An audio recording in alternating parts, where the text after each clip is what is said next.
오늘 우리에게 주시는 하나님의 말씀 사무엘상 30장 9절부터 25절까지의 말씀입니다. 우리 천천히 같이 한번 봉독하겠습니다.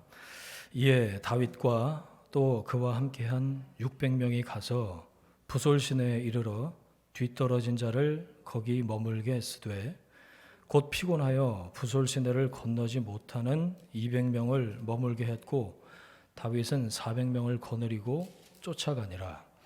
무리가 들에서 애굽 사람 하나를 만나 그를 다윗에게로 데려다가 떡을 주어 먹게 하며 물을 마시게 하고 그에게 무화과 뭉치에서 뗀 덩이 하나와 건포도 2송이를 주었으니 그가 밤낮 사흘 동안 떡도 먹지 못하였고 물도 마시지 못하였음이니라.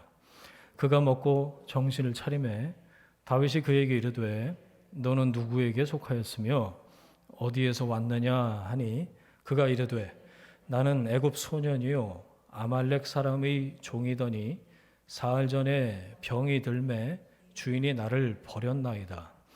우리가 그렛 사람의 남방과 유다에 속한 지방과 갈렙 남방을 침노하고 시글락을 불산났나이다. 다윗이 그에게 이르되 네가 나를 그 군대로 인도하겠느냐 하니 그가 이르되 당신이 나를 죽이지도 아니하고 내 주인의 수중에 넘기지도 아니하겠다고 하나님의 이름으로 내게 맹세하소서. 그리하면 내가 당신을 그 군대로 인도하리이다 하니라. 그가 다윗을 인도하여 내려가니 그들이 온 땅에 편만하여 블레셋 사람들의 땅과 유다 땅에서 크게 약탈하였으므로 말미암아 먹고 마시며 춤추는지라. 다윗이 새벽부터 이튿날 저물 때까지 그들을 치매 낙타를 타고 도망한 소년 400명 외에는 피한 사람이 없었더라. 다윗이 아말렉 사람들이 빼앗아 갔던 모든 것을 도로 찾고 그의 2 아내를 구원하였고 그들이 약탈하였던 것 곧 무리의 자녀들이나 빼앗겼던 것은 크고 작은 것을 막론하고 아무것도 잃은 것이 없이 모두 다윗이 도로 찾아왔고 다윗이 또 양떼와 소떼를 다 되찾았더니 무리가 그 가축들을 앞에 몰고 가며 이르되 이는 다윗의 전리품이라 하였더라. 다윗이 전에 피곤하여 능히 자기를 따르지 못함으로 부솔 시내에 머물게 한 200명에게 오매 그들이 다윗과 그와 함께한 백성을 영접하러 나오는지라. 다윗이 그 백성에게 이르러 문안하매 다윗과 함께 갔던 가운데 악한 자와 불량배들이 다 이르되 그들이 우리와 함께 가지 아니하였은즉 우리가 도로 찾은 물건은 무엇이든지 그들에게 주지 말고 각자의 처자만 데리고 떠나가게 하라 하는지라. 다윗이 이르되 나의 형제들아 여호와께서 우리를 보호하시고 우리를 치러 온 그 군대를 우리 손에 넘기셨은즉 그가 우리에게 주신 것을 너희가 이같이 못하리라. 이 일에 누가 너희에게 듣겠느냐? 전장에 내려갔던 자의 분깃이나 소유물 곁에 머물렀던 자의 분깃이 동일할지니 같이 분배할 것이니라 하고 그날부터 다윗이 이것으로 이스라엘의 율례와 규례를 삼았더니 오늘까지 이르니라. 아멘. 부솔 시내에 있는 한 가지라는 제목으로 말씀의 은혜 함께 나누겠습니다. 예, 지난주 설교 제목 패러디했습니다. 기억나세요? 지난주 설교 제목? 시글락에는 뭐가 3가지 없었다고 그랬죠? 예, 말씀이 없었고 기도가 없었고 예배, 다윗이 하나님을 향한 시편이 없었다. 그런데 부솔 시내에는 뭐가 뭐 여러 가지가 있었겠죠. 그런데 그 중에서도 그 한 가지가 뭔가 좀 오늘 말씀 보면서 그 깨달음, 그 은혜를 좀 나누길 원해요. 다윗이 끝까지 하나님이 끝까지 다윗을 포기하지 않으시죠. 뭐가 이쁘다고 그러실까요? 하나님이 다윗을 끝까지 포기하지 않으세요. 뭐가 이쁘다고? 아니 묻지도 않고 지 맘대로 블레셋으로 넘어가서 지금 오늘 본문에 보니까 시글락에 주저앉아 있는 거잖아요. 하나님 갈까요 말까요? 뭐 물어보고 간 것도 아니고 거기서 예배를 드린 것도 아니고 하나님 말씀에 순종한 것도 아니에요. 근데 뭐가 이쁘다고 하나님이 다윗을 끝까지 포기하지 않으실까 그 생각을 했어요. 여러분, 하나님이 다윗을 통해서 이루시고자 하는 것이 있었어요. 그걸 성경에서 뭐라고 그러죠? 사명이라고 합니다. 여러분, 그게 사명이에요. 하나님이 나를 통해서 이루시고자 하는 것. 사명 때문에 다윗은 광야에서도 블레셋에서도 시글락에서도 계속 살아남는 겁니다. 하나님이 살아남게 하시니까 다윗이 살아남죠. 하나님이 살려주시고 하나님이 포기하지 않으시고 하나님이 함께 하시는 이유 뭐 때문에요? 사명 때문에. 하나님이 다윗을 통해서 꼭 하시고 싶은 일이 있으셨던 거예요. 사명이죠. 여러분, 사명이 있으면요 절대로 죽지 않습니다. 아멘이십니까? 나의 생명은요 그 일을 위해서 있는 거예요. 그거 하라고 하나님 날 만드셨어요. 하나님이 나에게 맡기신 일, 내가 이 땅에 태어나서 해야 될 일이 있는 한 하나님이 나를 절대로 포기하지 않으신다. 함께 하십니다. 끝까지 책임지십니다. 아멘이시죠? 하나님이 여러분의 삶을 통해서 그 일을 이루어내실 줄 믿으시길 바랍니다. 다윗의 사명이요 부솔 시내에 숨어 있더라고요. 보셨어요 혹시? 오늘 말씀 통해서 다윗의 사명도 사명이지만 여러분 각자의 사명을 깨닫게 되시길 축원합니다. 자, 말씀 보겠습니다. 블레셋과 이스라엘이 전쟁을 했는데 오늘 이제 30장 본문이지만 28장 1절을 한번 보세요. 블레셋하고 이스라엘이 전쟁을 했는데 아기스가 다윗을 부릅니다. 28장 1절입니다. 너는 밝히 알라. 아기스가 다윗을 부른 거예요. 너와 네 사람들이 나와 함께 가서 군대에 참가할 것이니라. 자, 다윗 입장에서 28장 1절을 보세요. 아기스가 다윗을 부른 거예요. 너 나하고 전쟁 같이 나가야 돼. 자, 이걸 어쩝니까? 그동안 시글락에서 얹혀 살면서 그런 대로 그럭저럭 살았어요. 근데 이제 결정할 때가 온 거예요. 다윗이 아기스와 같이 전쟁에 나가면 어떻게 되죠? 다윗은 끝장이에요, 끝장. 자기 동족에게 칼을 든 사람이 어떻게 그 민족의 왕이 돼요? 그렇다고 지금 아기스의 명령을 거절하자니 쫓겨날 게 분명해. 나 전쟁 안 나가요. 그러면 뭐라고 그럴까요? 아기스가? 방빼라고 그럴 거예요. 시글락에서 나가. 그러면 어떻게 해요? 이걸 이제 사자성어로 뭐라고 그럴까요? 진퇴양난입니다.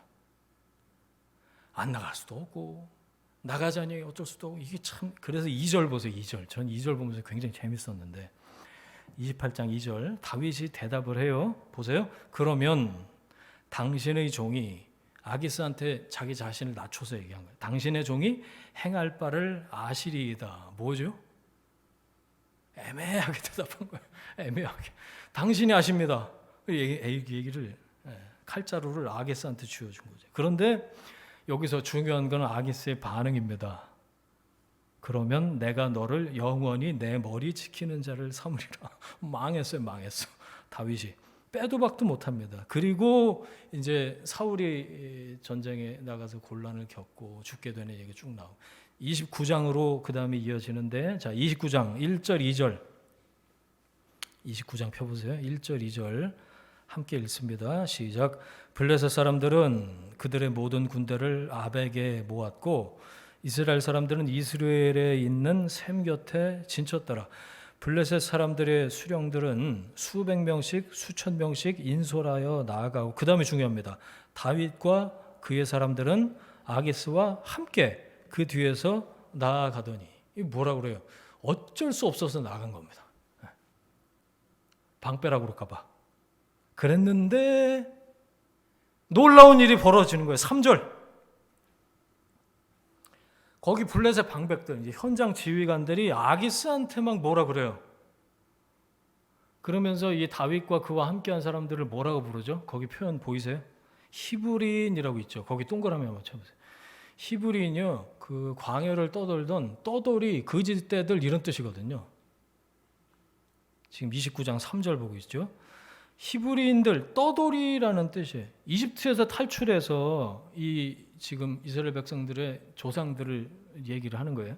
이집트에서 탈출해서 광야를 전전하던 그 거짓대들, 별 볼 일 없는 것들이 여기 우리 블레셋하고 이스라엘하고 싸우는데 여긴 뭐하러 왔냐 이런 뜻이거든요.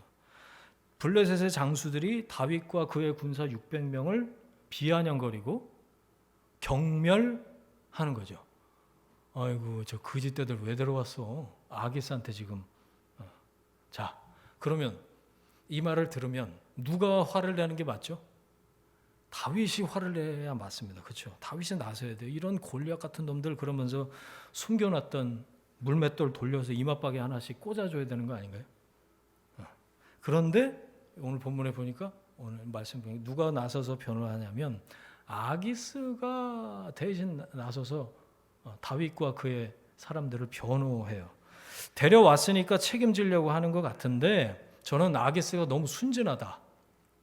3절 마지막 보세요. 29장 3절. 내가 그의 허물을 보지 못하였노라. 다윗을 믿어도 너무 믿은 거지. 다윗이 연기를 어떻게 한 거예요? 너무 잘한 거예요. 너무 잘했어. 다윗이 자기가 완전하게 아기스의 종이 된 것을 믿게끔 어떻게 했죠? 이 민족을 약탈하고도 내가 이스라엘 쳤다라고 거짓말을 했잖아요. 그러니까 믿죠. 참 다윗이 이렇게 거짓말을 쳐서라도 아기스의 신임을 얻고 시글락에서 근근히 살아남으려고 했었다라는 거죠. 다윗이 참 딱합니다. 자, 어떻게 느껴지세요? 이러고도 그 전세방 부질해야 되는 거예요? 계속 이렇게는 못 살아요. 언제까지 거기서 그러고 있을 겁니까? 어쩔 수 없이 타협하면서 살고 있는 어느 동네요? 시글락. 여러분, 거기는요 하나님의 사람이 머물 곳이 아닙니다. 자, 적용을 해볼까요? 여러분에게 시글락은 어디입니까? 생각해 보세요. 어떤 영역입니까? 그러니까 근근히 그냥 거기서 있는 거예요. 자기도 속이고 남도 속이고 드러내놓고는 아무 말도 못하고 눈치 보고 연기하고 그러다가 이제 자아 분열이 오는 거예요. 지킬 앤 하이드 되는 거죠. 여러분, 하나님의 사람이 이스라엘 땅이 아니에요. 시글락은 아닌 건 아닌 겁니다. 그럼 기준이 뭘까요? 하나님의 말씀이어야 되죠. 내 생각이 기준이 되면 안 됩니다. 남들이 하는 말이 기준이 돼도 안 되고요. 여론이 그러니까 남들 잘 그래서 쫓아가면 큰일 납니다. 여러분, 하나님의 말씀이 여러분 판단의 기준 근거가 되어야 돼요. 말씀으로 사인을 달라고 여러분 기도하세요. 그 말씀 붙들고 결정하시는 거예요. 여러분 하나님의 사람 맞습니까? 그러면 시글락에 계시면 안 돼요. 말씀을 붙잡고 하나님 말씀을 주십시오. 그 말씀에 사인을 붙들고 결정하셔야 된다. 이거죠. 다윗은 시글락에 사는 내내 연기하고 거짓말하고 약탈하면서 근근히 살았어요. 조마조마해요. 조마조마. 계속 그럴 수는 없을 텐데 언젠가 한 번은 맞닥뜨려야 될 일이 마침내 일어난 거예요. 4절 보세요. 아직 29장이에요. 4절. 같이 전장에 나갈 블레셋 방백들이 다윗을 이렇게 보더니 아기스한테 한 말이에요. 4절이 그가 전장에서 대적이 될까 하나이다. 자, 그 이야기를 들은 다윗은 어땠을까요? 뜨끔했겠죠.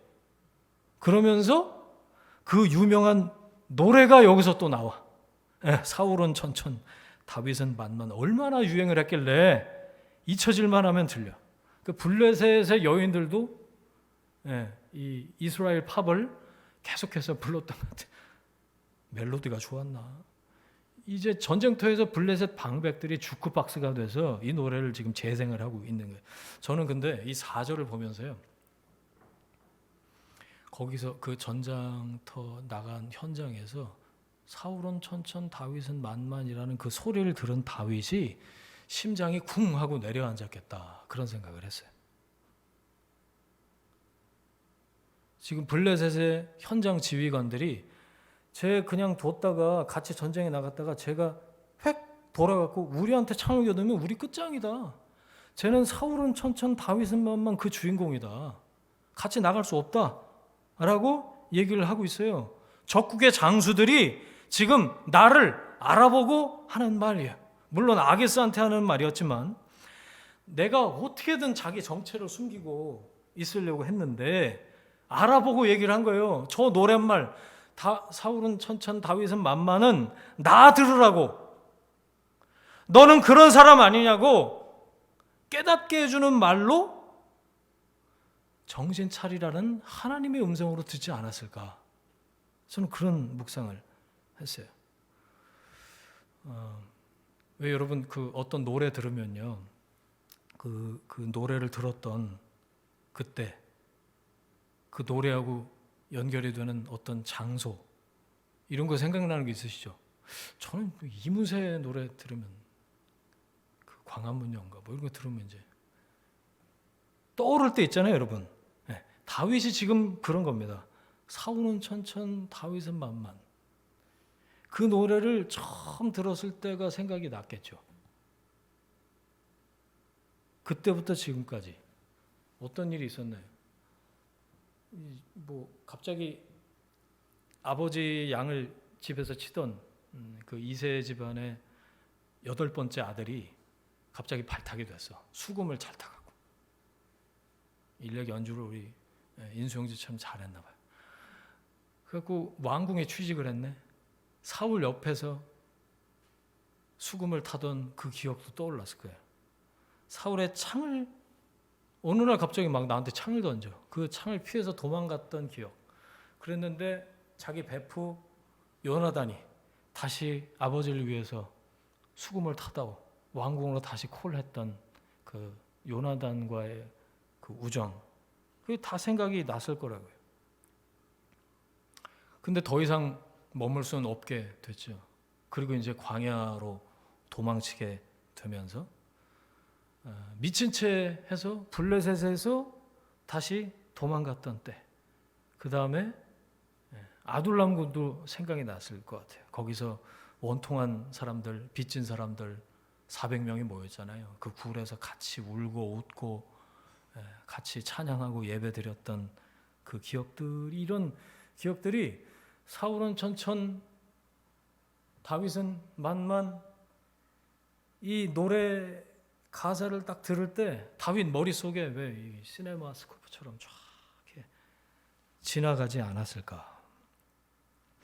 다윗은 지금 내가 누군지, 내가 있어야 할 자리가 어딘지 전혀 예상하지 않았던 곳에서 상상치도 못했던 사람의 입을 통해서 듣고 있는 겁니다. 여러분, 하나님의 음성이 이렇게 들려온다니까요. 벌써 벚꽃이 졌어요. 이제 좀 남았더라고. 그 벚꽃이 이렇게 뭐라 그래요? 그 바람에 휘날리면, 저는 그러면서 그 꽃 떨어지는 꽃에서 하나님의 음성을 듣습니다. 저 이단 아닙니다. 여러분, 하나님은 어떻게 해서든지 어떤 통로로든지 다 말씀하실 수 있는 분이세요. 전혀 예상치 못했던 곳에서 상상하지 못했던 사람들의 입을 통해서 지금 다윗한테 하나님이 내가 너 포기하지 않고 있어 라고 말씀하시는 것 같아요. 다윗, 너 왜 여기 있냐? 시글락으로 피해 들어와서 이제 아기스가 전쟁 나가자고 그러니까 어쩔 수 없어요 하나님, 뭐 이러면서 전쟁터에 나왔냐? 너 그런 사람 아니지 않냐? 내가 너를 어떻게 불렀고, 내가 너를 어떻게 세웠고, 어떤 과정을 통해서 너를 훈련시키고 준비시켰는지 너 그거 기억하냐? 그때부터였어. 사울은 천천, 다윗은 만만. 너는 그 노래를 듣고도 교만하지 않았잖아. 사울의 창을 피해서 도망 다니면서도 기름 부음 받은 종 내가 손댈 수 없다고 피하기만 했지.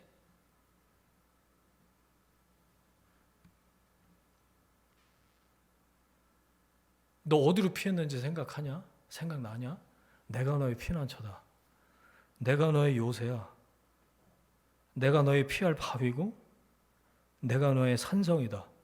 네가 지금 있어야 될 곳은 거기 시글락이 아니야. 블레셋과 이스라엘의 창을 겨누는 전쟁터가 아니야.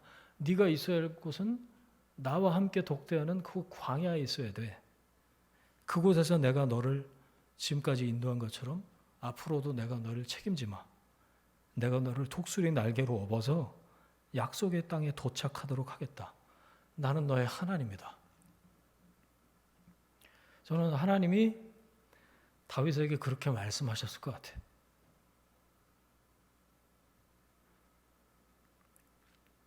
자, 8절 보세요. 다윗이 뭐 이런 걸 왜 하는지 몰라. 다윗이 보면 따집니다. 왜 못 싸우게 하냐고. 뭐 하는 거죠? 연기하는 겁니다. 연기만 들었어 시글락에서. 그러니까 아기스가 어떻게 하죠? 달래요. 괜찮아. 나는 원하는데 쟤들이 안 된대. 그러니까 집에 가. 간신히 달래갖고 이제 집으로 보내는데 어떻게 하죠? 얼른 가라고. 새벽에 가라고. 무슨 이런 엔딩이 있습니까? 정말 희한하지 않아요?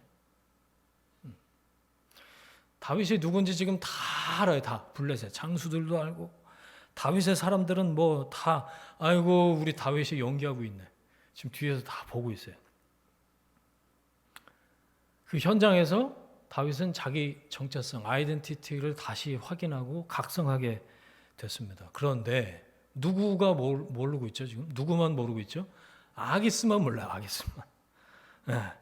다윗을 포기하지 않으시는 보이지 않는 그 하나님의 손이 저는 아기스 눈을 가리신 것 같아요. 이렇게. 네. 그러니까 모르지 세상에 이런 바보 멍충이가 어디 있어요?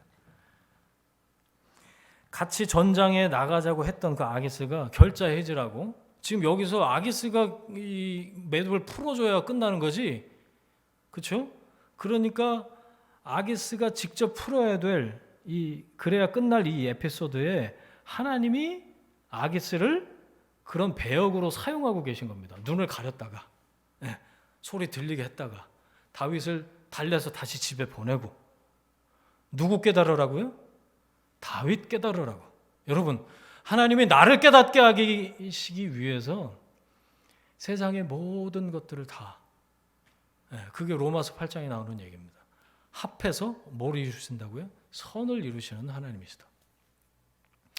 지금 하나님의 관심은 여기 다윗이 어떻게 되는가에 관심을 갖고 계시죠. 그래서 아기스를 이 배역으로 사용하셔서 다윗 깨달으라고 지금 말씀하고 계신 거예요.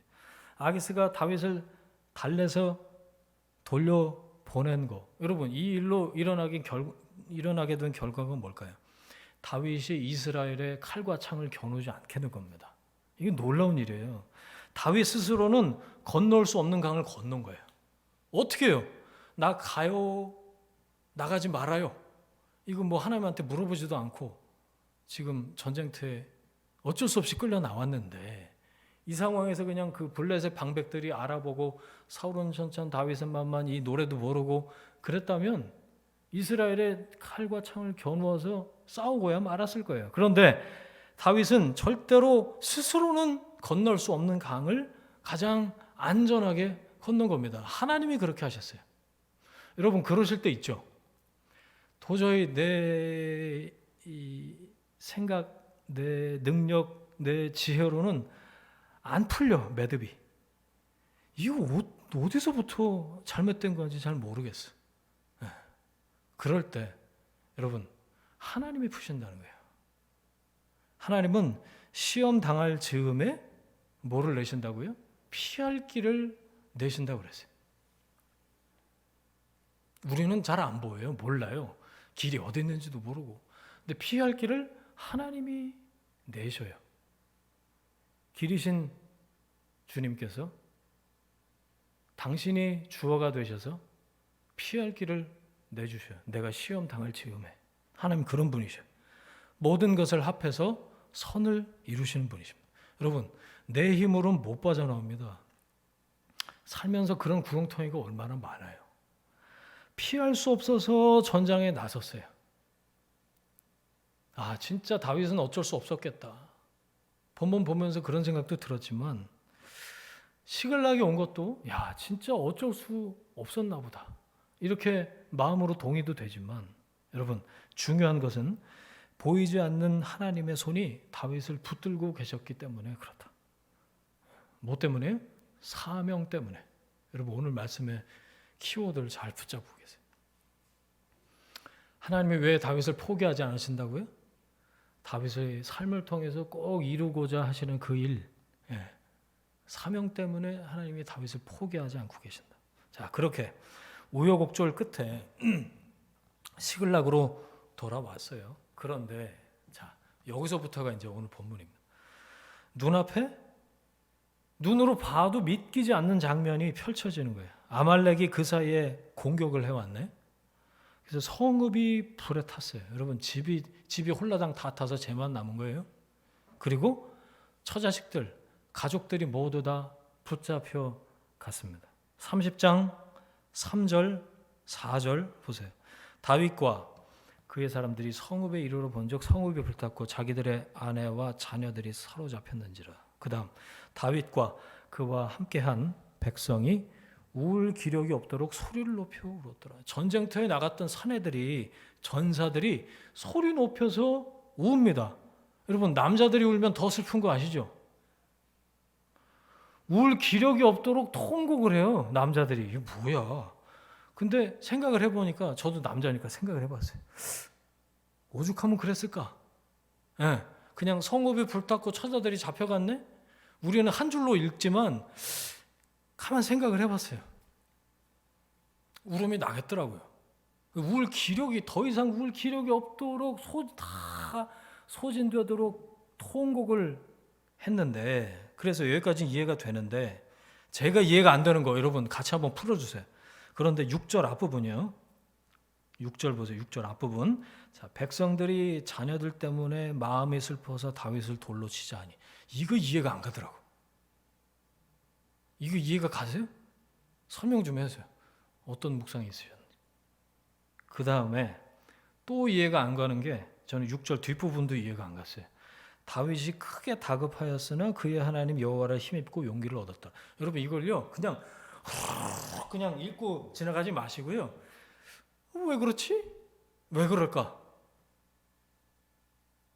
나는 공감이 되나? 나는 이해가 되나? 한번 생각을 해보세요.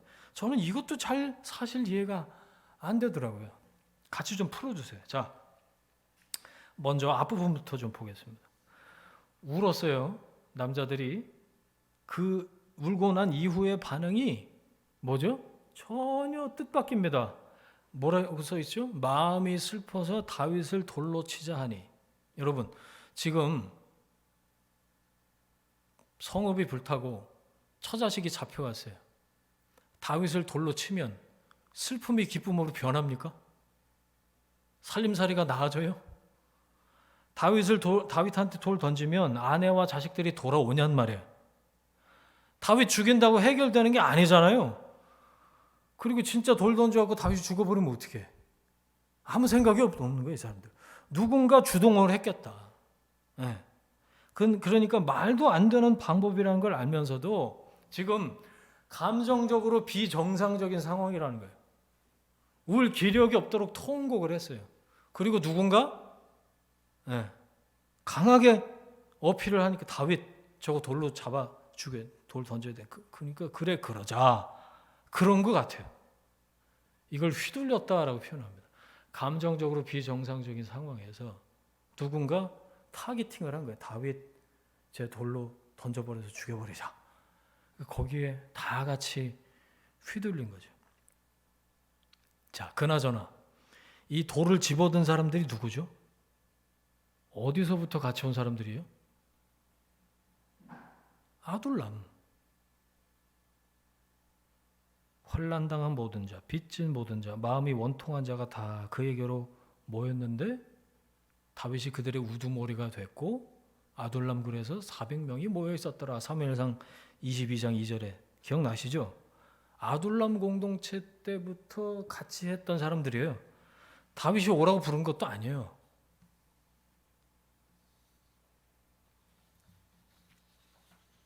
하나 둘 다윗의 소문을 듣고 모여든 건데요. 어땠다고 이 사람들이? 원통한 사람들. 저는 여기에 힌트가 있는 것 같아요. 원통한 사람들. 다윗과 함께 아둘람에서부터 유대 광야 8년째예요 벌써. 광야 생활을 같이 8년째 함께 겪고 어디까지 왔죠? 같이 국경을 넘어서 시글락까지 지금 와 있는 사선을 넘은 다윗의 동지들입니다. 이 사람들이 지금 다윗을 향해서 돌을 든 거예요.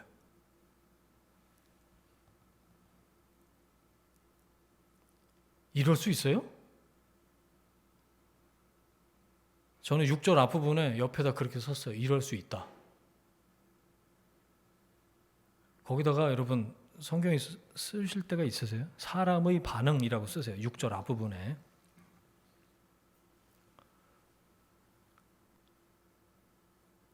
마음이 슬퍼서 다윗을 돌로 치자 하니 거기다가 사람의 반응이라고 쓰세요. 여러분 제 묵상이에요. 이럴 수 있는 게 사람입니다. 어떻게 생각하세요? 사람은 이럴 수 있어요. 그러니까 사람 믿지 마세요. 사람은 우리의 믿음의 대상이 아닙니다. 사람은 성경에 보니까 사랑의 대상이에요. 교회 안에서 공동체 생활을 같이 하고 믿음 생활을 같이 할 때 여러분 이걸 다 기억하셔야 돼요. 사람은 사랑의 대상이지 믿음의 대상이 아니다. 하나님 나에게 저 사람을 품고 사랑할 수 있는 사랑의 마음을 허락해 주세요. 그 은혜를 부어주세요. 기도할 뿐이죠. 그리고 하나님이 주신 그 마음을 가지고 용납하고 용서하고 사랑할 뿐이지 여러분 사람 철석같이 믿다가 도끼에 발등 찍힙니다. 하나님도 성경에 보니까 믿을 만한 사람 찾으시는 게 아니더라고요. 그럼 하나님이 누굴 사명자로 쓰시나? 철저히 하나님께 붙들린 사람, 성령으로 충만한 하나님의 사람이 하나님의 일을 감당해요. 옛사람은 그거 못해요. 죽지 않은 사람은 절대로 사명자가 될 수 없다고요. 그리스도 예수와 함께 십자가에 못 박힌 사람, 그렇게 죽고 예수와 다시 함께 산 그 세 사람, 하나님이 계속해서 만들어가고 계신 영에 속한 사람만 사명자로 살 수 있어요. 그러니까 괜찮은 척하지 마시고요. 그냥 죽으세요. 그래야 하나님이 다시 살리십니다. 그럴 때 하나님이 원하시는 내 삶에 원하시는 사명이 내 삶을 통해서 일어나는 거지 이루어지게 되는 거지 괜찮은 척, 은혜 받은 척, 사랑하는 척, 척척척 해갖고 될 일은 아무것도 없어요. 사람이 이럴 수 있다니까요. 내 사람이 나한테 돌을 던질 수가 있다고요. 그걸 이상하다, 아우 배신 때리네 그러고 생각하지 마시고요.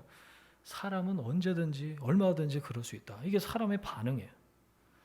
성경에는 하나님이 사람 덕 보시는 얘기가 안 나와요. 하나님은 쓸만한 사람 찾으시지 않으세요. 하나님은 사용하시기 위해서 선택하셔서 죽은 사람 다시 살려서 쓰세요.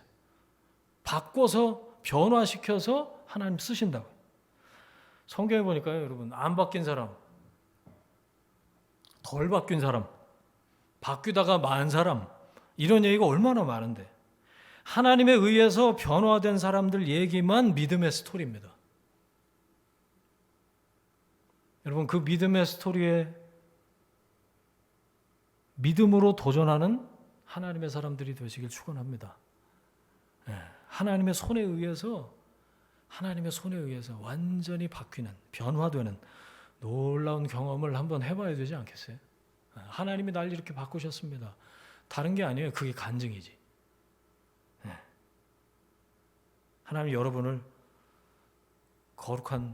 안에 거룩한 변화를 일으키실 줄 믿으시길 바랍니다.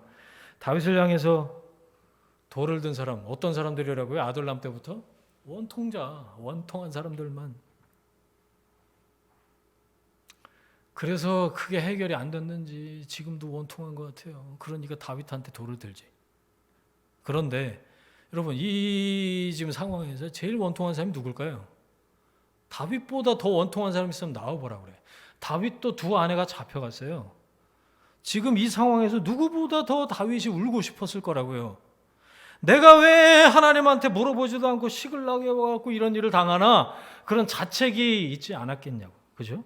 그리고 리더로서 지금 한 2,000명 되는 사람들의 리더로서 후회도 파도처럼 후회가 몰려왔을 거예요. 그리고 결정적으로 내 사람들이 나를 향해서 지금 돌을 들었다니까요. 이걸 두 글자로 절망이라고 합니다. 끊어질 절, 바랄 망. 다 없어요. 이제 뭐가 있어요? 자, 그런데 놀라운 게 6절이 그렇게 안 끝난다는 거지.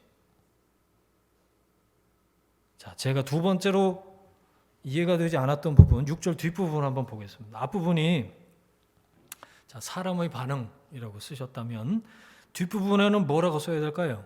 하나님의 개입이라고 쓰십시오. 6절 뒷부분에 하나님의 개입이라고 적으세요. 다급했지만 더 이상 다급할 수가 없어요. 다윗은 그의 하나님 여호와를 힘입고 용기를 얻었습니다. 아멘. 거기에 밑줄 그으세요. 여러분, 이렇게 절박하고 사람이 급박할 때 사람은 어떻게 할까요? 여러분, 절박하고 급박할 때 어떻게 하세요? 평상시에 갑자기 급박한 일을 확 당했어.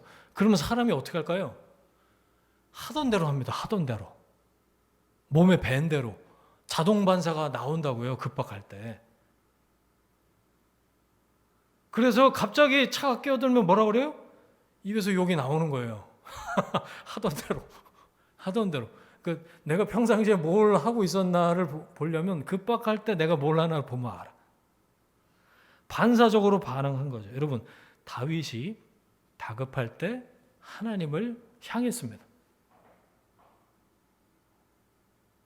놀랍죠. 어떻게 이게 가능할까? 하던 대로 한 거예요. 광야에서 그동안 하던 대로 다윗이요. 고난 중에서 다윗이 하던 대로. 그 증거가 뭐죠? 무수한 광야에서 쓰여진 그 시편을 보면 우리가 다 알 수가 있죠. 여러분, 다윗은 지금 시글락의 끄트머리에서 다시 하나님께 부르짖습니다. 너는 내게 부르짖으라. 내가 알지 못하는 크고 비밀한 일을 내게 보이리라. 부르짖으면 하나님의 일을 보여주시겠다. 하나님이 그렇게 말씀하셨어요. 아멘. 교회력으로 오늘이 종려주일이죠. 이번 주간이 이제 고난주간이라고 부르는 한 주간이고 다음 주일이 부활주일이에요. 4월 우리 매월 모이는 금요 기도회가 이번 주 있잖아요. 성금요일 기도회가 되겠네요. 우리 부르짖을 겁니다. 왜? 부르짖으면 하나님이 크고 비밀한 나를 향하신 그 하나님의 일을 보여주시겠다 말씀하셨으니까. 다윗이 지금 시글락 끄트머리에서 하던 대로, 광야에서 하던 대로, 생명의 위협이 느껴질 때 하던 대로 하나님께 반응했어요. 하나님을 향하고 하나님께 부르짖었다. 평상시 이게 안 돼 있었으면 이런 급박할 때, 다급할 때 다윗은 절대 이렇게 반응하지 못했을 것 같아. 벼랑 끝에서, 끝자락에서 그렇게 했다는 거죠. 시글락에서 얼마 동안 살았다고요? 16개월, 1년 4개월을 살았는데 그동안 다윗한테 시편이 없었다고 말씀드렸잖아요. 바로 여기 6절 하반절이 시글락에서 처음으로 다윗이 시편을 기로 올린 순간입니다. 시편 18편이 여기서 쓰여졌어요. 시편 18편 6절 내가 환난 중에서 여호와께 아뢰며 나의 하나님께 부르짖었더니 그가 그의 성전에서 내 소리를 들으시며 그의 앞에서 나의 부르짖음이 그의 귀에 들렸도다. 아멘. 다윗은 위기의 순간에 사울은 어떻게 했죠? 무당 찾아갔잖아요. 사울의 엔돌에 신접한 여인 찾아갔어요. 돌에 맞아 죽을 것 같은 이 급박한 순간에 자기를 도와줄 누군가를 초월자를 찾고 어떤 힘을 찾고 그러지 않았고, 그 다음에 돌을 던지려는 사람들한테 잠깐 스탑 하고 막 거기서 연설을 하고 호소하고 그런 것도 하지 않았다. 그렇죠? 뭐죠? 여러분, 사람이 아니라 다윗이 급박할 때 하나님을 향했다는 거예요. 이게 올바른 방향입니다. 광야 고난 중에 자기도 모르게 다윗의 영혼에 새겨진 지향성이라고 생각해요. 다윗의 이 8년 광야 생활이 결코 의미 없이 뺑뺑이 도는 게 아니다. 하나님이 다윗을 그렇게 빚고 계셨다. 그릇 빚듯이 하나님이 다윗을 그렇게 만들어가고 계셨다라는 거죠. 여러분, 광야 중에 제가 올해는 여러분들 오고 나서는 광야 설교를 거의 안 하는 편이에요. 궁금하시면 옛날 영상 찾아보시면 맨 광야예요. 여러분, 광야에서 우리가 기억할 게 있어요. 하나님이 날 빚어가고 계세요. 거기서 토기장이신 하나님이 흙 한 덩이 이렇게 가져다가 나를 자기 손에 가장 이 그립감이 좋은 그릇으로 하나님 날 만들어가고 계신 그 현장이 광야라고요. 하나님이 다윗을 그렇게 빚어가고 계셨어요. 요새이고 피난처이신 하나님이 다윗을 책임지시면서 그렇게 만들어 오셨다라는 게 바로 이 다윗의 절망의 끝자락에서 드러나고 있는 거죠. 사람의 반응에 기대지 않았습니다. 다윗은 하나님의 개입을 위해서 기도했어요. 부르짖었다. 하나님이 그 부르짖음을, 다윗의 부르짖음을 들으셨죠. 하나님이 우리의 부르짖음을 들으시는 분이신 줄로 믿습니다. 다윗은 벼랑 끝에서 하나님을 힘입습니다. 이때 기로 올린 하나님을 향한 고백. 자, 찾아보셔요, 여러분. 시편 18편 제가 아까 6절 읽었는데 시편 18편 함께 찾아서 1절, 2절, 3절을 같이 한번 읽겠습니다. 시편 18편 1절, 2절, 3절 시작. 나의 힘이신 여호와여, 내가 주를 사랑하나이다.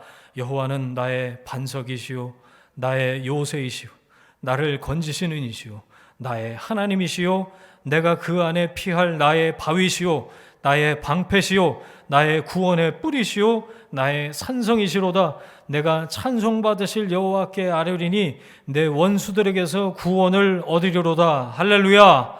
아멘. 구원의 뿌리시다, 이 말씀 무슨 뜻인지 아세요 혹시? 위기에 처했을 때 성소 안에 있는 한 가지 뿔을 이렇게 찾아가서 잡으면 구원을 받았어요. 그래서 구원의 뿌리라고 그래요. 하나님이 나의 구원의 뿌리시다. 나의 산성이시오 요새시오 피난처이시다. 이런 고백이 그동안 광야를 쭉 겪으면서 시글락을 겪고 지금 절망의 끝자락에서 하나님을 향하면서 다윗이 기로 올린 고백이에요. 시편 18편. 하나님 나에게 이런 분이십니다 라고 자기 안에서 생성된 고백이란 말이죠. 누구 얘기 듣고 입력이 된 간증이 아니라 자기 삶을 통해서 건져 올린 고백. 여러분, 하나님이 어떤 분이신지 다른 사람 말이 아니고 누구 설교가 아니고 내 말로 내 고백으로 이렇게 고백하실 수 있으시겠어요? 그러면 그게 시편이 되는 겁니다. 그게 여러분의 시편이 되는 거예요. 여러분, 예배하면요, 그곳이 어디든지 여러분이 그곳에서 예배하시면 거기서 시편을 쓸 수 있는 거예요. 여러분도 시편의 저자가 되실 수 있어요. 부르신 곳에서 예배하십시오. 하나님을 향한 고백을 건져 올리시게 될 겁니다. 여러분, 고난 중에 사람이 아니라 하나님을 향하는 지향성을 갖게 되시길 축원합니다. 그렇게 용기를 얻은 다윗이 가장 먼저 하는 일이 뭘까요? 자, 8절 보세요. 여호와께 묻습니다. 여호와께 묻습니다. 하나님, 아말렉 추격하면 따라잡을 수 있을까요? 그렇게 물어보니까 하나님이 대답해 주시죠. 쫓아가라. 도로 다 찾을 거다 라고 응답을 해주세요. 너무 감사하죠. 저 이거 보면서 내 삶엔 왜 이런 일이 안 일어나나 그런 생각이 싹 스쳐가기도 했는데 여러분 기도에 대한 즉각적인 응답 우리가 간절히 원박이 하는 거예요. 원박이 원하고 바라고 기도하는 거 기도에 대한 즉각적인 응답. 그런데 여러분 그게 어떻게 여기서 가능했냐 중요한 것 하나 체크하고 넘어가겠습니다. 하나님께 이제 물어봐요. 그 물어보는 다윗 옆에 누가 있었죠? 아비아달, 대제사장 아비아달이 다윗 옆에 있었어요. 어떻게 다윗과 함께 있게 된 거죠? 사울이 도액시켜갖고 놉 땅의 제사장 85명을 몰살할 때 이 아비아달의 아버지가 누구죠? 아히멜렉 기억나시죠? 그때 아히멜렉이 죽었어요. 근데 이 아들 아비아달이 제사장의 옷, 그 에봇을 챙겨가지고 다윗한테로 온 거잖아요. 그때부터 지금까지 다윗과 함께 있는 겁니다. 제사장의 옷인 에봇에는 우림과 둠밈이라는 판결 흉패를 넣을 수 있는 이 앞에 주머니가 2개가 있었어요. 뭐냐? 판결 흉패.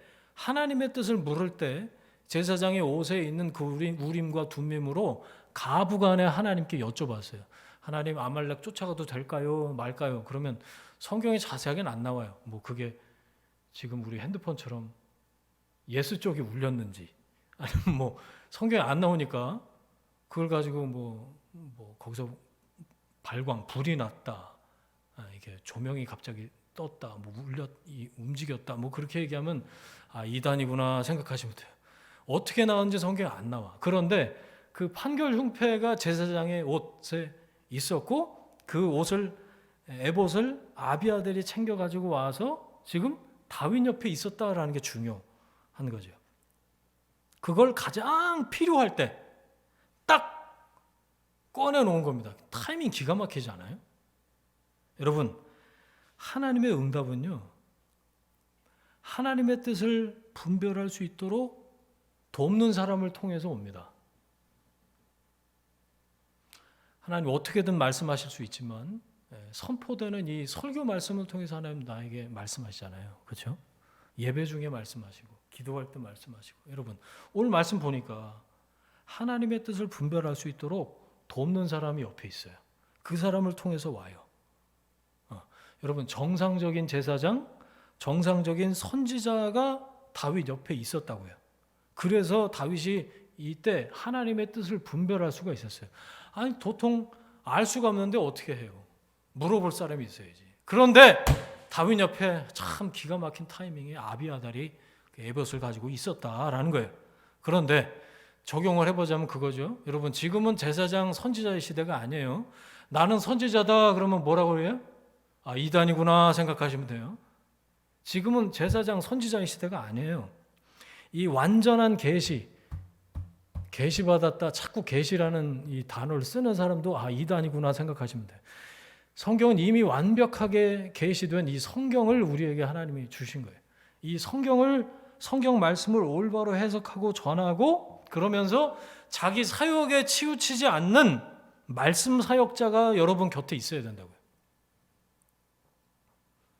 여러분 그런 사람 곁에 계실 축복합니다. 아멘 안 하시네. 제가 여러분 곁에서 그런 역할을 잘 감당할 수 있도록 기도해 주시기 바랍니다. 이건 아멘 하셔야지. 제가 아비아달이다, 뭐 다윗이다 그런 얘기가 아니라 그렇죠? 말씀 보니까 그 전장으로 다시 갑니다. 아벡에서 시글락까지 100km래요. 그런데 거기를 한 3일 길을 걸쳐서 쉬지 않고 온 거예요. 네. 자, 그런데 또 움직여야 됩니다. 왜? 아니 불에 탔지, 처자식은 잡혀갔지. 근데 어떻게 가만히 있어? 지금 한시가 급한 거예요. 그래서 600명이 다시 짐을 꾸려서 가는데 얼마나 고단했을까를 생각했어요. 왜요? 울 기력이 없을 때까지 울었잖아. 지금 체력이 바닥입니다. 더는 못 가. 그래도 안 이상해. 그런데 다시 짐을 챙겨서 가요. 몸과 마음이 다 지쳐 있어요. 그래도 갑니다. 그렇게 가다가 부솔 시내에서, 자 오늘 설교 제목인 부솔 시내에서 낙오자가 생깁니다. 10절 보세요.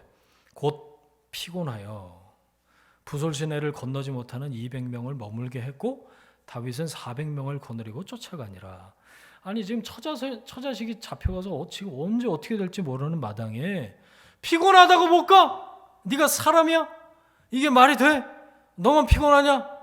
이렇게 얘기할 수 있는 거죠. 그런데 여러분, 더는 못 가겠다는 걸 어쩝니까?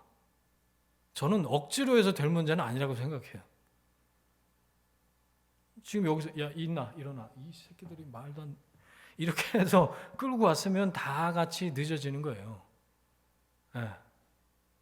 600명 사실 다 가도 모자라요.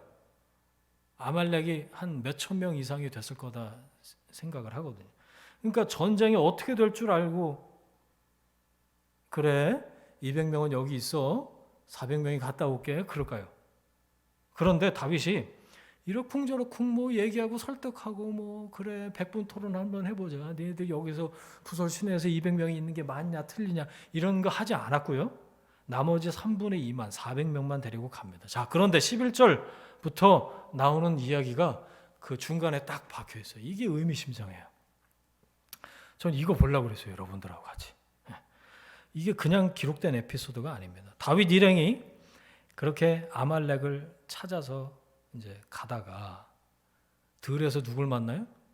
죽어가는 사람을 만나는데 이렇게 보니까 어디 사람이에요? 이집트 사람, 애굽 사람처럼 생겼어요. 물어보지도 않았어요. 이렇게 보니까 얼굴이 이집트 사람인데 그래갖고 데려다가 정성스럽게 돌봐줍니다. 얼마나 정성스러운지 거기 나와요. 성경에 11절 12절 보세요. 자, 뭐 먹었나 한번 세봅시다. 떡 먹었고요. 물 마셨고요. 무화과 먹었고 그 다음에 건포도? 자 무슨 생각 드세요 여러분? 여기까지 딱 보고 시장하세요 지금? 12시 넘어서 무슨 생각이 드세요? 지금 이럴 여유가 없어요. 없어. 무슨 알지도 못하는 사람 길에서 만나고 이렇게 정성스럽게 케어를 하냐고. 한시가 급한데 우리 먹을 것도 없는데 그런 생각이 드는 게 맞죠. 뭐죠? 다윗이 하던 대로 한 겁니다. 자, 아까 하나 나왔어요. 다윗이 6절에 사람의 반응에 대해서 하나님의 개입, 하나님께 향하고 하나님께 부르짖었다. 전 이게 아까 해석을 그렇게 말씀드렸죠. 하던 대로 했다. 11절도 마찬가지. 다윗이 하던 대로 한 겁니다. 급박할 때 다윗은 하나님을 향하는 결정을 했고요. 급박하지만 여기서 급박하죠. 지금 처자식 언제 어떻게 될지 모르는데. 그런데 애굽 소녀를 만나서 그 상황에서 한 생명을 살리는 결정을 해요. 그 선택을 한 거죠. 예수님이 말씀하셨어요. 지극히 작은 자 하나에게 한 것이 곧 나에게 한 것이다. 하나님이 누구를 언제 어떻게 만나게 하실지 몰라요. 그 생명을 살리는 일, 하나님 나에게 맡기신 일일지 모른다. 아유, 뭐 저런 사람 한두 명인가. 작년까지 꽤 자주 오셨거든요. 이제 제가 주중에 계속 이제 저기 사무실에 있으니까 낮에 어떻게들 알고 오셔요. 그러면 2,000원도 드리고 3,000원도 드리고 한 분은 제가 3만 원 드렸네. 구구절절 한 2시간 얘기 듣고 마음이 동해서 그 소리가 여기 목에까지 나왔는데 우리도 개척교회요. 뭐 이 소리가 여기까지 사람 한 명도 없어요. 뭐 이런 얘기가 여기까지 나왔는데 하나님이 보내주셨겠거니 생각하고 지금도 1,000원짜리 좀 바꿔서 갖고 있어요. 근데 올해는 안 오시네. 이상하게.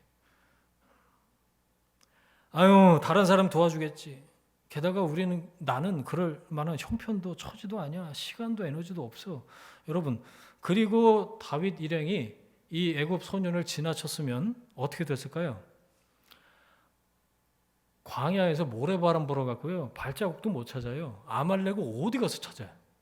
사실 이거 뭐 아무것도 없는 자취를 따라서 그냥 일단 출발을 한 건데 제때에 당도하지 못하면 처자식 죽어요. 그런 상황이란 말이죠. 자, 13절. 음식을 먹고 이 친구가 정신을 차리고 나니까 그제서야 다윗이 물어보는데 이 이집트 청년이 그냥 밥 먹고 나니까 술술 다 얘기를 해. 사흘 전에 내가 버림받았는데요. 내가 아말렉의 종인데요. 어디를 쳤고 어디로 갔는지 제가 다 알아요. 라고 얘기를 하는 겁니다. 자, 중요한 건 뭐냐? 이걸 알고 도와준 게 아니죠. 이걸 알고 도와준 게 아니에요. 이 청년은 하나님이 만나게 하신 사람이에요. 이 소년은. 15절. 내가 당신을 그 군대로 인도하리이다. 아말렉을 찾으러 가는 도중에 어느 누구보다 아말렉에 대해서 잘 알고 있던 사람을 만나게 하신 거예요. 하나님이 만나게 하신 거예요. 여러분, 여러분에게 이런 만남의 축복이 있으시기를 축원합니다.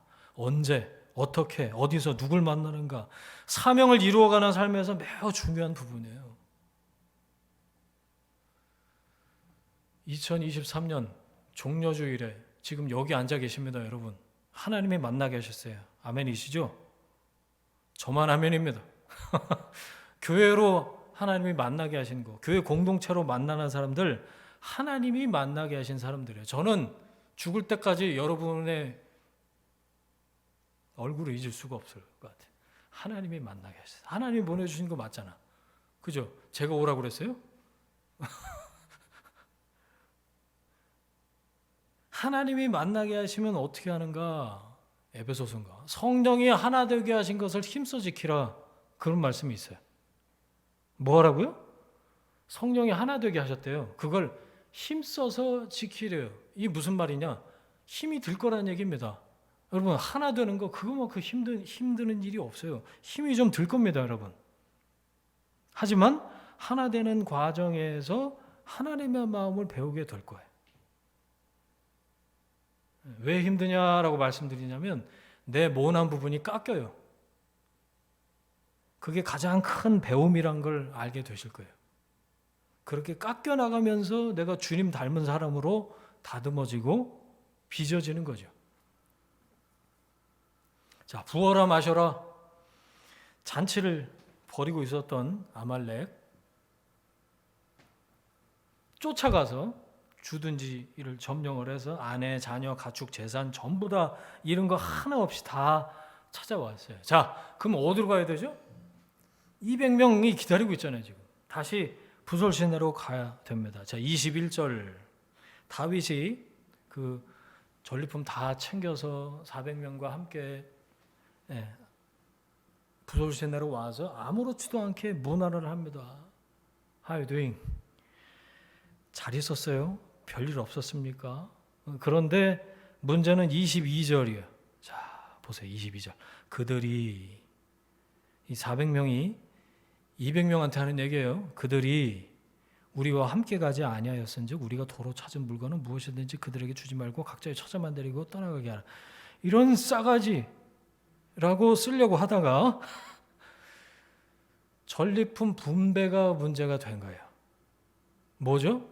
여러분, 소유물이 문제가 아니고요. 사람이 문제라는 겁니다. 없으면 없는 대로 문제, 있으니까 있는 게 문제가 된 거예요. 이게 사람이 가진 생각의 차이에서 이제 비롯된 문제인 거죠. 이걸 어떻게 합니까?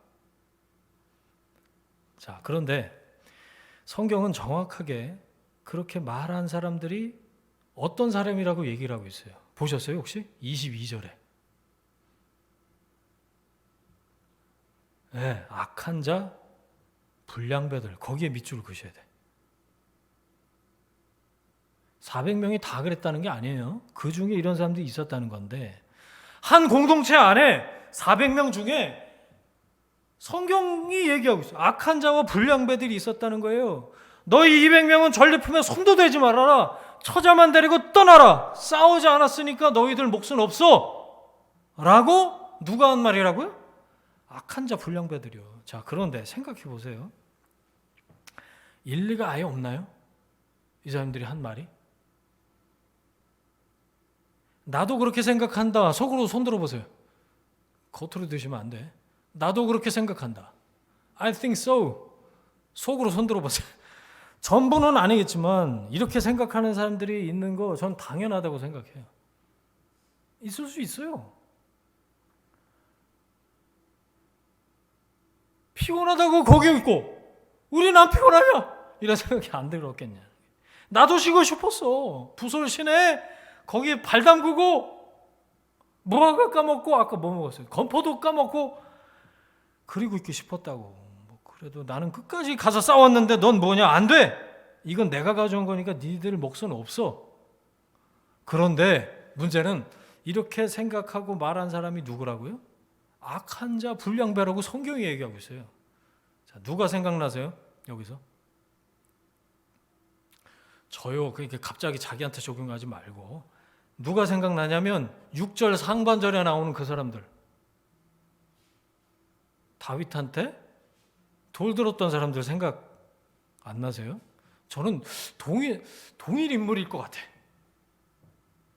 거기 뭐라고 쓰셨어요? 사람의 반응.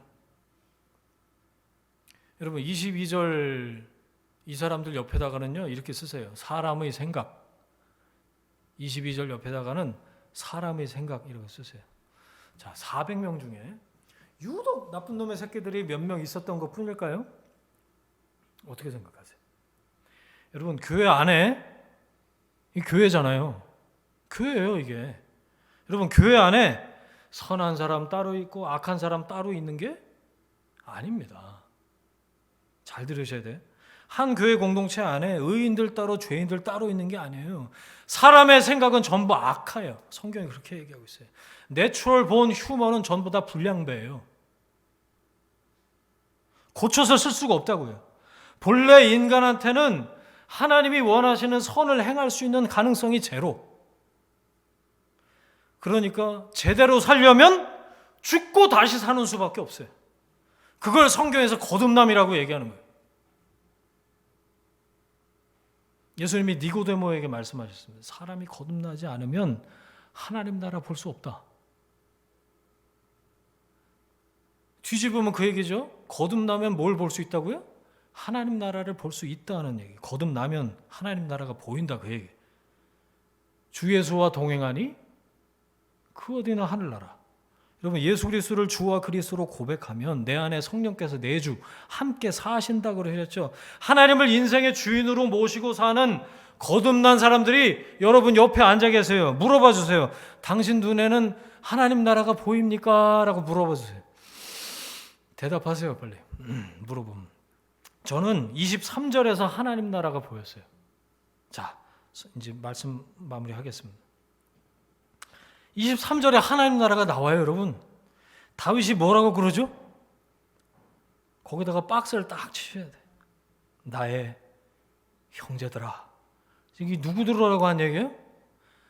그 모든 그 전쟁터에서 아말렉 치고 다시 전리품 가져온 400명하고 부솔 시내에서 남아있던 200명하고 싹 다 그 처자식들 싹 다 2,000명 앞에서 지금 얘기하고 있는 다윗이 뭐라고요? 그 사람들을 뭐라고 불러요? 나의 형제들아. 여러분 이게 하나님 나라입니다. 이게 보이세요? 다윗이 나의 형제들이요 라고 부른 사람 중에 누구도 있죠? 22절 악한 자 불량배들도 그 안에 있고요.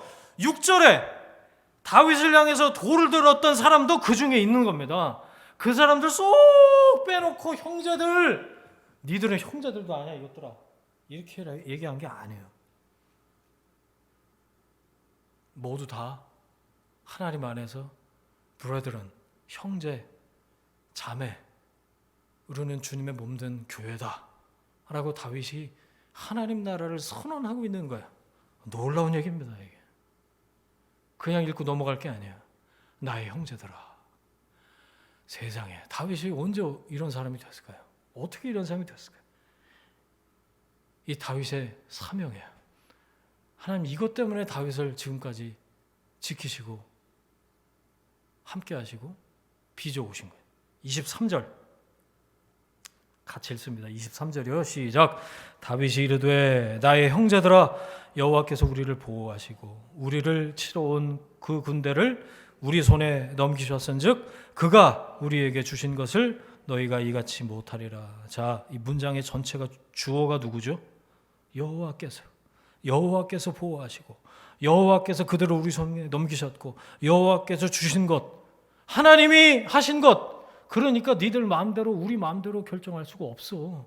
나의 형제들아, 분깃은 다 똑같다. 똑같이 분배할 거다. 여러분, 하나님 나라예요. 이게 하나님 나라. 하나님의 통치 아래에서 모두가 다 형제 자매가 되는 차별이 없는 하나님의 공동체. 어디서부터 시작이 됐어요? 아둘람에서부터 시갈락을 거쳐서 지금 드디어 부솔 시내에 이르기까지 여기 와서 드디어 매듭이 풀어지는 거예요. 이스라엘은 부솔 시내 공동체로부터 하나님 원리를 깨달았어요. 다윗의 입을 통해서, 이 상황과 형편을 통해서. 그리고 그대로 적용하면서 살기 시작했다. 성경에 그렇게 나오죠. 여러분, 하나님 나라는 이렇게 하나님의 뜻을 깨닫고 이 땅에서 하나님 나라를 사는 하나님의 사람들을 통해서 확장되는 겁니다. 이 부솔시대 공동체가 똑같은 원리로 확장된 게 다윗이 헤브론에서 이제 전체 이스라엘의 이제 왕으로 등극해서 이 원리를 가지고 이스라엘을 다스리기 시작하는 거죠. 24절, 분깃은 동일하다. 똑같이 분배할 거다. 이게 하나님 나라의 소유 원리입니다. 사도행전 2장과 4장에 보니까 하나님의 성령 받은 그 교회들이 이렇게 살았어요. 네 거 내 거 없어. 지갑 다 내놓고 같이 필요에 따라서 분배하고, 하나님 나라의 소유 원리였어요. 부솔 시내에서 다윗이 완전히 회복됐습니다. 아직 자리는 시글락 끄트머리예요. 그런데 여기서 완전히 회복됐어요, 다윗이. 그래서 하나님 나라 원리를 선포하고 있어요. 어떤 나라요? 사람이 아니라 하나님이 왕으로 통치하시는, 하나님이 주어가 되시는 하나님의 나라. 부솔 시내에 뭐가 흐르고 있죠? 설교 제목입니다. 이제 시냇가니까 물이 흘렀겠죠. 물이. 저는 이 물이 은혜라고 생각했어요. 은혜. 기억나세요, 여러분? 지금은 중단된 북쉐어링. 놀라운 하나님의 은혜, 우리 그 책 읽었었잖아요. 부솔 시내에 은혜가 흐르고 있어요. 은혜. 부솔 시내에 있는 한 가지는 은혜입니다. 은혜. 여러분, 세상이 줄 수 없는 은혜예요. 세상은 아무리 눈 씻고 찾아봐도 은혜가 없어요. 누가 거저줘요? 다 대가 받고 주지. 받을 때 좋지만 사실 다 빚이 아니에요, 빚? 어떻게든 다 갚아야 돼요, 세상에서 주는 거는. 하지만 하나님은 십자가 대속으로 내가 도저히 갚을 수 없을 만큼 어마어마한 대가를 직접 치르시고 나에게 은혜를 베푸셨잖아요. 우리는 은혜 받은 사람들입니다. 한량 없는 은혜, 갚을 길 없는 은혜, 내 삶을 내워싸는 하나님의 은혜. 여러분, 그 은혜를 우리가 경험하고 나누고 그 은혜를 흘려보내는 곳이 바로 주님이 기뻐하시는 교회라고 믿습니다. 아멘. 26절부터 31절까지 보시면 이 부솔 시내, 저는 공동체, 교회라고 이름 붙이고 싶어요. 다윗이 얻은 전리품들을 거기서 다윗하고 연관이 된 모든 동네에 지금 나눠주고 있어요. 택배로 다 보내지 않고 사람 다 시켜서. 하나님이 주신 넘치는 은혜를 주변으로 흘려보내고 있는 모습이에요. 너무 아름답지 않습니까? 자, 말씀을 정리하겠습니다. 이번 주간에 이 말씀을 준비하면서 너무너무 기뻤는데 한 가지 기쁜 거, 화요일에 설교 준비가 끝났다는 거예요. 이런 일이 없었어요. 역사 일에. 제가 목회하고 개척해서 준비한 일에 왜 화요일에 말씀 준비가 끝나지? 그리고 이 말씀을 계속 곱씹게 하셨어요.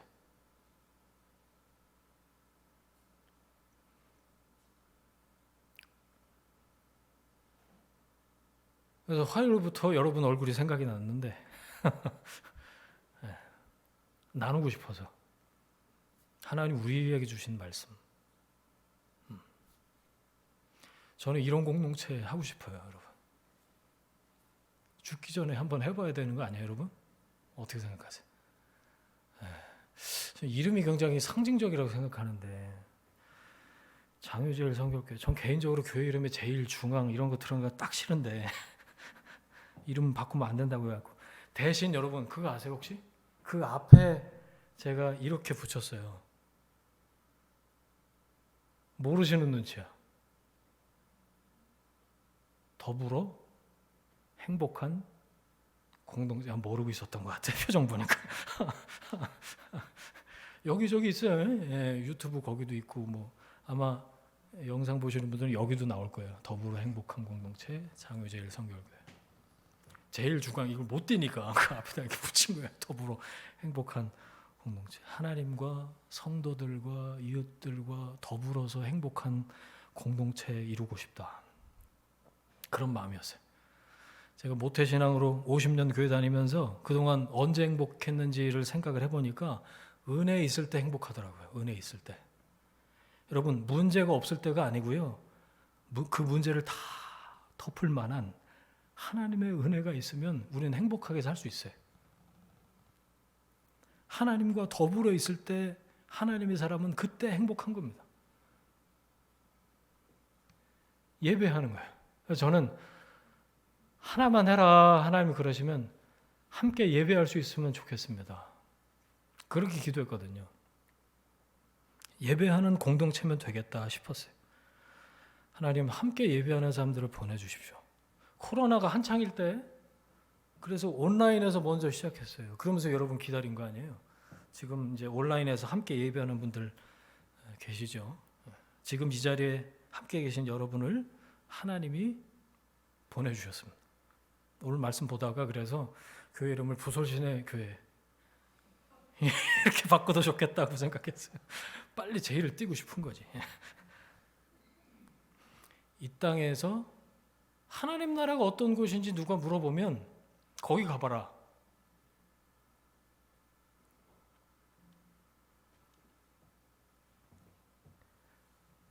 하나님의 통치 아래에서 모두가 다 형제 자매가 되는 공동체. 그 공동체 안에서 우리가 함께 더불어 행복하게 주님이 주어가 되시는 그런 삶을 사는 하나님의 사람들. 하나님의 나라가 우리들을 통해서 확장되는 걸 경험해보고 싶습니다. 여러분 부설시내가 문제 없는 것이 아니에요. 누가 있다고요? 그 안에? 여러분이 악한 자 불량배라는 게 아니라 사람이 원래 그렇다고요. 문제가 없는 것이 아니에요. 은혜가 있는 곳입니다. 그 문제를 덮을 만한 하나님의 은혜가 충분히 흘렀던 곳, 충만히 흘렀던 곳이 부솔시내였다는 거죠. 문제를 덮고 또 남을 만한 은혜가 선포된 곳이 부솔시내. 어쩔 수 없이 가게 됐어요. 자, 시글락부터 해갖고 다시 좀 쭉 한번 떠올려 보겠습니다, 여러분.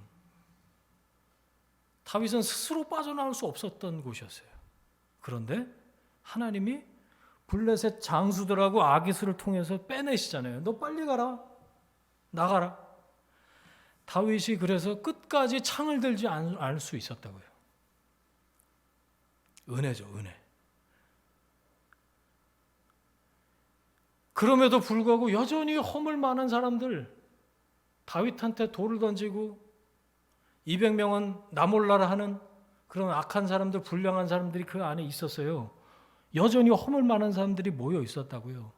그 원통이 해결이 안 됐는지 계속해서 아둘람 때부터 지금까지 그렇게 산 사람들이 그 안에 있었는데, 하지만 중요한 것은 하나님의 은혜가 모든 허물을 덮었다라는 거예요. 다급할 때 죽음의 위기 앞에서 하나님이 개입하셔서 다윗에게 먼저 은혜를 주시고 그 은혜가 그들에게 흘러갔다. 선포합니다. 나의 형제들아.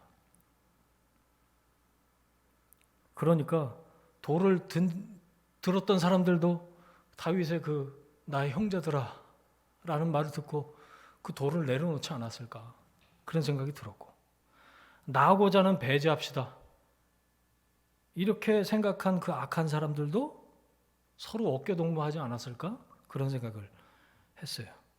그 과정에 어떤 일이 있었죠?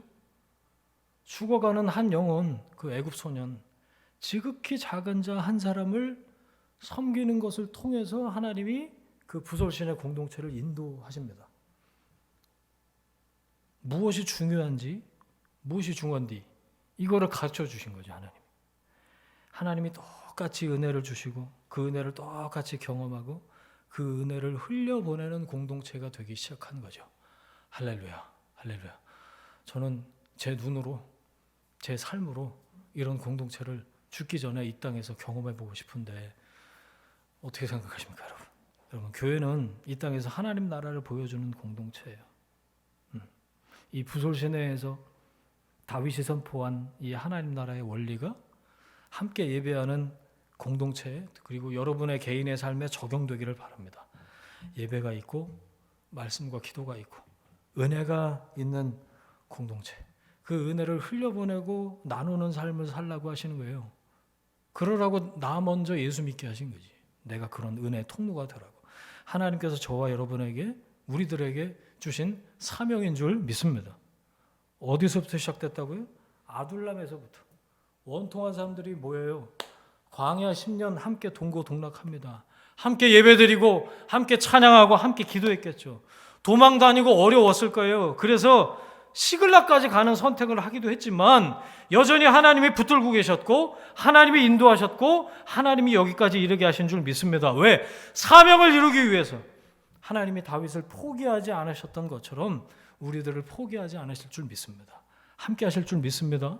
다윗은 광야에서 동행하시고 다윗과 하나님께서 광야에서 동행하시고 시글락에도 함께 하시고 부솔시내까지 이르게 하셨듯이 하나님께서 여러분의 삶, 여러분과 동행하시고 책임지시고 인도하실 줄 믿습니다. 함께 기도하겠습니다. 들은 말씀 가지고 우리 이렇게 한번 기도했으면 좋겠습니다. 사람이 마음으로 자기의 길을 계획해도 그 걸음을 인도하는 분은 하나님이라고 하셨는데 나를 지금 이곳에 있게 하신 분은 하나님이십니다. 부르신 곳에서 하나님 예배하겠습니다. 은혜가 흐르는 곳에 제가 있겠습니다. 은혜를 흘려보내는 삶을 살기를 원합니다. 하나님께서 나에게 맡기신 그 사명을 이루어가는 하나님의 사람이 되겠습니다. 우리 주신 말씀 붙들고 함께 기도하겠습니다. 하나님 아버지 감사합니다. 오늘 말씀으로 깨닫게 하시고 우리 각 사람에게 성령으로 말씀해 주시니 감사합니다. 선포된 말씀이 하나님 우리 각 사람을 향한 하나님의 뜻과 마음인 줄 알고 이 시간에 믿음으로 이 말씀을 받고 하나님께서 우리 가운데 펼치시길 원하는 하나님의 뜻으로 우리가 듣습니다. 하나님 우리를 부르시고 우리의 걸음을 인도하셔서 함께 여기 있게 하신 분은 하나님이신 줄 믿습니다. 여기서 우리가 함께 예배하겠습니다. 하나님 부솔시내처럼 은혜가 흐르는 곳에 우리가 있길 원하고 그 은혜를 저장해두는 것이 아니라 그 은혜를 흘려보내는 삶을 사는 하나님의 사람들 다 될 수 있도록 주님 인도하시고 역사하여 주옵소서. 하나님께서 우리의 삶에 맡기신 그 사명을 우리 공동체가 함께 감당해 나가고 이루어가는 하나님의 사람으로 설 수 있도록 주님 인도해 주시길 간절히 빌고 원합니다. 주여 이 말씀이 우리의 삶에 이루어지길 원하고 주님께서 원하시는 그런 공동체를 통해 하나님 나라가 어떤 곳인지 하나님 알려주고 선포하고 이루어 나가는 믿음의 사람들 하나님의 사람들 다 될 수 있도록 주님 인도하시고 역사하여 주옵소서. 함께 하실 줄 믿습니다. 주님 주옵소서. 이제는 우리의 주인 되신 예수 그리스도의 은혜와 하나님 아버지의 사랑하심과 성령님의 동행하심이 은혜가 흐르는 곳에서 하나님을 예배하고 은혜를 흘려보내는 사명자로 살길 원하는 하나님의 사람들 위해 그들의 일터와 가정과 자녀들 위해 지금부터 영원까지 함께 하시기를 간절히 축원하옵나이다. 아멘.